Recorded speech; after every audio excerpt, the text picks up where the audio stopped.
السلام علیکم ورحمۃ اللہ وبرکاتہ۔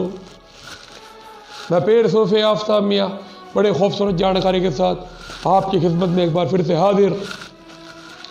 بہت خوبصورت بات بتاتا ہوں میں آپ کو۔ آپ نے دیکھا ہوگا جمعے کی نماز قریب قریب سب جگہ ہوتی ہے، چھوٹی بڑی سب مسجدوں میں ہوتی ہے۔ جب ہوتی ہے تو یہ دیکھنے میں آتا ہے کہ کئی دفعہ کوئی اسلامی خواتین باہر بیٹھی ہوتی ہے، پردہ نشی خواتین اپنی جولی پھیلا کر کے وہ بھیک مانگ رہی ہوتی ہے۔ پہلی بات تو یہ کہ اسلام میں بھیک مانگنے کی اجازت ہے ہی نہیں۔ اسلام میں، دین میں بھیک مانگنے کی اجازت کہیں بھی نہیں ہے۔ دوسرا سوال یہ آتا ہے کہ وہ بھیک مانگ رہی ہے تو کیوں مانگ رہی ہے؟ لوگ اس کو دیکھ کے کسی نے روپے دیا، 2 روپے دیا، کسی نے دیا کسی نے نہیں دیا، اور چلے جاتے ہیں۔ یہ جاننے کی کوشش کیوں نہیں کرتے ہیں کہ وہ بھیک کیوں مانگ رہی ہے؟ جب وہ پردہ نشی ہے، ادب سے بیٹھی ہیں، تو کوئی تو مجبوری رہی ہوگی۔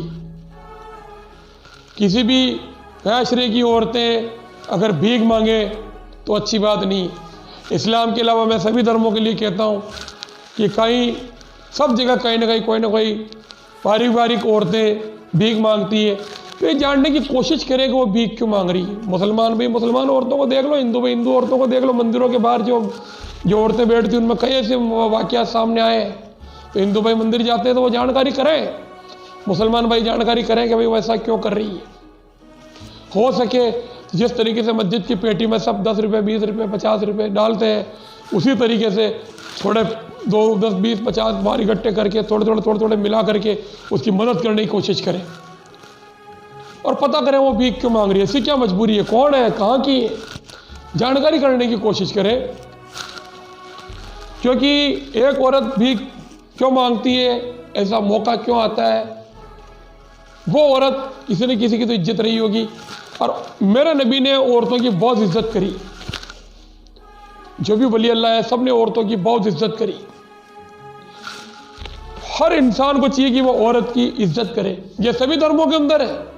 اسی کے چلتے کہ میں چھوٹی سی داستان بتانا چاہتا ہوں آپ کو کہ ایک ایسا انسان تھا جو ایک بہت بڑی فیکٹری میں کام کیا کرتا تھا۔ اس کے لبوں پہ ہمیشہ گالیاں رہا کرتی تھی، چوری چکاری بھی وہ کر لیا کرتا تھا، جھوٹ جھاڑ بھی کر لیا کرتا تھا۔ لیکن اس کی ایک ایسی نیکی اللہ کو پسند آئی، خانہ کعبہ میں اس کی روح پرواز ہوئی، بالکل خانہ کعبہ کے نزدیک۔ وہ کیسے؟ میں بتاتا ہوں۔ وہ چوری چکاری کرتا تھا، گاڑی گلوچ کرتا تھا، اس کا ماحول ایسا تھا، اس سے اس کے محلے کے لوگ، اس کے فیکٹری کے لوگ تک اس سے پریشان تھے۔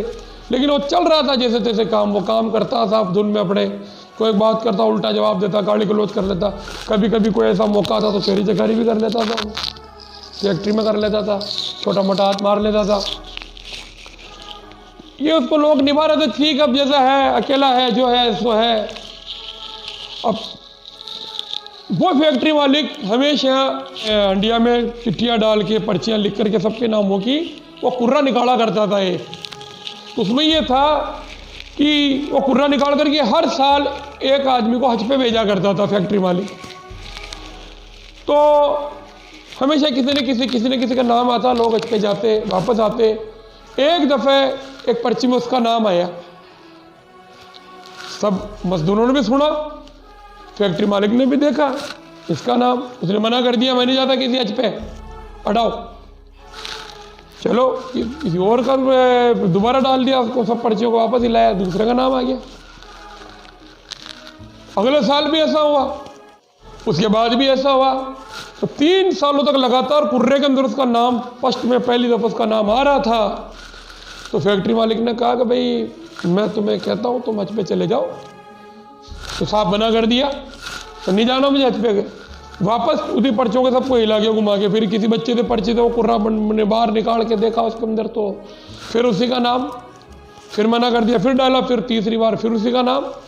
اب کی بار فیکٹری مالک نے اور سب لوگوں نے کہا بھائی بار بار اگر تیرا نام آ رہا ہے اس کا مطلب اب پاک پروردگار عالم رب العالمین عزت تیری حاضری خانہ کعبہ میں چاہتے ہیں، کہ وہ اللہ کا گھر ہے، وہ تیری حاضری چاہتے ہیں، تو بار بار منع مت کر، کیا پتہ اللہ تعالیٰ کی کیا رضا ہے، چلا جا۔ وہ کچھ غصہ بھی ہوا، غلط بھی بولا، لیکن لوگوں نے اس کو پھر بھی سمجھایا، تو اس نے ہاں بھری۔ تو اس نے کہا میں چلا تو جاؤں گا لیکن میری ایک شرط ہے، 1 سال کی پگار میرے 1 سال کی تنخواہ میں پہلے لوں گا، ایڈوانس میں لوں گا۔ فیکٹری مالک نے کہا ٹھیک ہے لے لینا۔ تو اس کو وہ روزے نماز کچھ نہیں پڑھتا تھا، اس کو نماز کے طریقے سکھائے گئے، حج کرنے کے جو ارکان ہوتے ہیں پورے وہ اس کو سکھائے گئے۔ 2-3 مہینے پہلے اس کے حافظ لگایا گیا، فیکٹری مالک نے لگوایا، اور سب کے لگواتے تھے، جن کو نہیں آتا تھا تو ان کو حافظ وہ فیکٹری مالک لگوایا کرتے تھے، اس کے بھی لگوایا، اس کو ٹرینڈ کیا، ریڈی کیا، تیار کیا حج کے لیے۔ پھر اس کو حج کے لیے رخصتی دی گئی۔ جب وہ وہاں پہنچا، حج کے ارکان وہ کر رہا تھا، چل رہا تھا آج اس کا، تو نماز وہ بالکل خانے کعبہ کے نزدیک، خدائے قدرت دیکھو وہاں اس کی آٹومیٹک اللہ تعالیٰ نے اس کی ایسی سیٹنگ بٹھائی، بالکل خانے کعبہ کے پاس میں اس کا نمبر آیا نماز کا، تو نماز پڑھ رہا تھا، یوں سجدے میں اس کا سر رہ گیا اور وہیں روح پرواز ہو گئی، وہ انتقال کر گیا۔ اب یہ خبر جب اس فیکٹری مالک کو ملی، ان مزدوروں کو ملے، سب نے بڑی حیرت ہوئی، ان کی آنکھیں چوڑی ہو گئی۔ یہ تو گالی کلوچ کرنے والا آدمی، جھگڑالو آدمی، چور چکار آدمی، وہ خانے کعبہ میں اس کی روح پرواز کر گئی، بالکل خانے کعبہ کے نزدیک۔ ماشاء اللہ، کیا بات ہے کہ مالک کو یہ بات کچھ ہضم نہیں ہوئی کہ ایسا کیسے ہو سکتا ہے، ضرور یہ کوئی نیکی کرتا ہوگا۔ تو وہ اس کے محلے میں گئے جہاں وہ رہتا تھا، وہ جا کر کے جانکاری کری، کہ بھائی یہ فلاں آدمی ہے، انتقال وہاں کر گیا۔ یہ بات سمجھ میں نہیں ہے کہ اس کو اتنی بہترین موت وہاں کیسے ملی۔ وہاں مرنا تو ایک بہت نصیب کی بات ہے، قسمت کی بات ہے۔ محلے کچھ بزرگ عورتیں، بزرگ آدمی سے پوچھا، انہوں نے فرمایا کہ جھگڑا تو ہم سے بھی بہت کرتا تھا، گالی گلوچ کرتا، سیدھے منہ کسی سے بات نہیں کرتا تھا، لیکن ایک کام اس کا ہمارے دھیان میں ہے کہ اس کے 2-3 گھر چھوڑ کے ایک فلاں عورت رہتی ہے، تو وہ زیادہ عمر کی تو نہیں ہے، وہ بیوہ ہو گئی اور اس کے چھوٹے چھوٹے سے بچے ہیں۔ تو جب وہ کام مانگنے کے لیے باہر نکلی تھی تو کچھ لوگوں نے اس کو بری نگاہ سے دیکھا تھا۔ تو وہ بات جب اسے پتہ چلی تو اس نے اس خاتون کو یہ کہا تھا کہ تو گھر میں ہی رہ اور تیرا انتظام میں جو ہو پائے گا جیسا میں کر دوں گا۔ کیا تو وہ کیا کرتا کہ یہ سب سے چندہ کرتا، چندہ کر کے جیسے تیسے کسی سے محبت سے لیتا، کسی سے اکڑ کے لیتا، جیسے تیسے کر کے چندہ کر کے باہر گھوم پھر کے خود بھی پیسے ملاتا اور آپ کے وہاں ایک کام کرتا ہے، کھانے کے لیے رکھتا، باقی وہ پیسے سب وغیرہ سارا پیسہ ملا کر کے اس عورت کو راشن پانی گھر کے باہر رکھ دیتا، دروازہ بجا دیتا، بہن یہ لے لینا میں لایا ہوں راشن، اس سے اپنا کام بڑھاؤ پھر اور دیکھتے ہیں۔ مہینے 2 مہینے 3 مہینے ہمیشہ اکثر یہ 3-4 مہینے میں وہ کرتا رہتا۔ اور جب یہ حج پہ گیا تو ہم نے یہ سنا کسی کے منہ سے محلے میں کوئی اس کے ساتھ کام کرتے ہیں کہ یہ 1 سال کی تنخواہ آپ سے پہلے لے چکا، اس تنخواہ کا اس نے خوب سارا سامان لے کر کے اس خاتون کے باہر رکھ دیا تھا، یہ تو ہم نے بھی دیکھا تھا۔ تو یہ اکثر صاحب ایسا کیا کرتا تھا۔ جب یہ بات اس فیکٹری مالک نے سنی اس کی آنکھوں سے آنسو تر ہو گئے، وہ جا کر کے اس خاتون سے ملے، اس کے سر پہ ہاتھ رکھا، اس کو کہا کہ بہن آج سے یہ ذمہ داری اس مزدور کی جو میرے یہاں فیکٹری مزدور کام کرتا تھا، جو یہ تیری جس طریقے سے مدد کرتا تھا، اب میں کروں گا جب تک تو زندہ ہے، جب تک میں زندہ ہوں، تیری ساری ذمہ داری میں لیتا ہوں۔ تو آپ دیکھیے ایک عورت کی سار سنبھال اس نے کری۔ میں یہ نہیں کہتا کہ آپ کو ہر آدمی کو اس طریقے سے راشن بھر کے پہنچانا، جتنا آپ کر سکتے ہو اتنا تو کر ہی سکتے ہو۔ ہاں کسی کی بھی بہن بیٹی ہو اگر اس کے ساتھ برا ہو تو یہ تو اچھی بات تو نہیں ہے۔ ہاں تو میری یہ داستان آپ کو کیسی لگی؟ میں چاہتا ہوں کہ آپ جو میرا چینل دیکھ رہے اس سے عبرت حاصل کریں، اس سے کچھ سیکھیں، اور کبھی کوئی آدمی اگر آپ سے مدد مانگے تو یہ نہ کہیں کہ وہ ناٹک کر رہا ہے یا وہ مطلب بھیک مانگنے اس طریقے سے بھیک مانگنے اسٹائل سے نکلا ہے، ٹناٹن کپڑے پہن کر ریڈی ہو کر کے میرا تو پرس ہو گیا، یا میرے تو یہ پریشانی آ گئی، یا ہمارے پیسے خرچ ہو گئے۔ اس کی مدد کرنے کی کوشش کریں۔ میں اکثر اگر دیکھتا ہوں میرے ماحول کے اندر کبھی کوئی مل جاتے ہیں، جو ہو پاتا ہم کرتے ہیں، ہمارے لوگوں سے کرواتے تو وہ کہتے ہیں کہ وہ تو ناٹک کر رہا تھا، وہ تو یہی کر رہے تھے، وہ تو پیسے لینے تھے ان کو، تو کیا فرق پڑ گیا؟ اگر کسی کو 20 30 50 روپے اگر کسی کی مدد کر دی تو کیا فرق پڑ رہا ہے؟ کیا اپنے غریب ہو جائیں گے؟ اپنے حالات بگڑ جائیں گے؟ کیا ہو جائے گا؟ اپنا مدد تو کر ہی سکتے ہیں۔ اور خاص طور سے خواتین جو ہیں، یہ اللہ تعالیٰ نے مرد کے لیے خواتین کو بنایا اور مرد کی دعا پہ بنایا۔ حضرت آدم علیہ السلام کا دیکھ لو واقعہ۔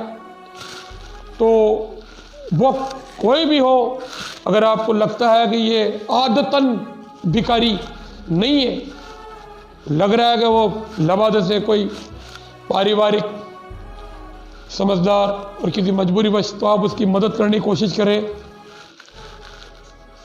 بھیک مانگنا اسلام میں منع ہے۔ اب لوگ جانتے نہیں ہیں، ان کو بتاوے کون؟ یہ سارا معاملہ پیروں کا ہے، صوفیزم ہے، یہ پیر طریقت ہے۔ پیروں سے جڑیے تاکہ وہ آپ کو اس معاشرے میں رہنے کے طور طریق، اس ماحول میں جینے کے طور طریق وہ بتا سکیں، اور کسی کو دینے کے لیے یا کسی کو کھلانے کے لیے خود کی جیب کا ہونا ضروری نہیں ہے۔ اللہ تعالیٰ راستے بنا دیتے، نیت ہونی چاہیے۔ کوئی کسی کو نہیں کھلاتا ہے، 40 دن پہلے اس کا رزق اتر جاتا ہے۔ کوئی کسی کی مدد اس طریقے سے نہیں کرتا، اللہ تعالیٰ اپنے آپ ذریعہ بنا دیتے اس کی جیب میں پیسے آنے کا۔ کہیں نہ کہیں کچھ ایسا ہوگا کہ اس کی، جہاں وہ 500 روپے روز کماتا تو کوئی ٹائم ایسا آئے گا جب وہ 800 کمائے گا، اس 800 میں سے اس کی مدد کا راستہ بڑھ جائے گا، 100 روپے کا، 50 روپے کا۔ یہ اللہ کے حکم سے ہوتا ہے، حکم ربی۔ تو میری آپ کو جانکاری کیسے لگی؟ میرے ان باتوں سے اگر آپ کچھ سیکھ سکتے ہو مجھے بڑی خوشی ہے۔ آپ کا، ہمارا یہ ماحول جب تک زندہ اسی طریقے سے چلتا رہے گا، جہاں تک ہو سکے ہم کو سنبھالنے کی کوشش کرنی چاہیے، کیونکہ تکلیف سب کے ہے، کسی کے کیسی، کسی کے کیسی، کسی کے جر کی، کسی کی جورو کی، کسی کے زمینوں کی، کسی کے کیا، سب مسئلے کسی نے اس دنیا میں جو آیا ہے سب کے کوئی نہ کوئی مسئلہ پھنسا ہوا ہے۔ کوشش کریں کہ کوئی بھی مانگتی ہو اور وہ لگے کہ عادت نہیں ہے، کوئی مجبوری بچے، مدد کرنے کی کوشش کریں۔ اور وہ اگر کوئی جان بوجھ کے جھوٹ بول کے بھی مانگ رہا تو بھی اس کو آپ یہ سمجھ کے دیں کہ وہ اللہ کے نام سے مانگ رہا ہے اور اپنی مدد کے لیے مانگ رہا ہے۔ میری آپ کو جانکاری کیسی لگی؟ سوچے سمجھے، اس پہ دھیان دیں، اس کو منن کریں، زندگی میں اتارنے کی کوشش کریں، کبھی نہ کبھی کسی کی مدد ضرور کریں۔ کبھی ایسا موقع آئے گا تو اللہ تعالیٰ رب پاک پروردگار عالم رب العالمین عزت آپ کی کسی نہ کسی کے ہاتھوں سے، کسی نہ کسی ذریعے سے آپ کی مدد کی کوشش ہو جائے گی۔ دعا کی درخواست ہے۔ السلام علیکم ورحمۃ اللہ وبرکاتہ۔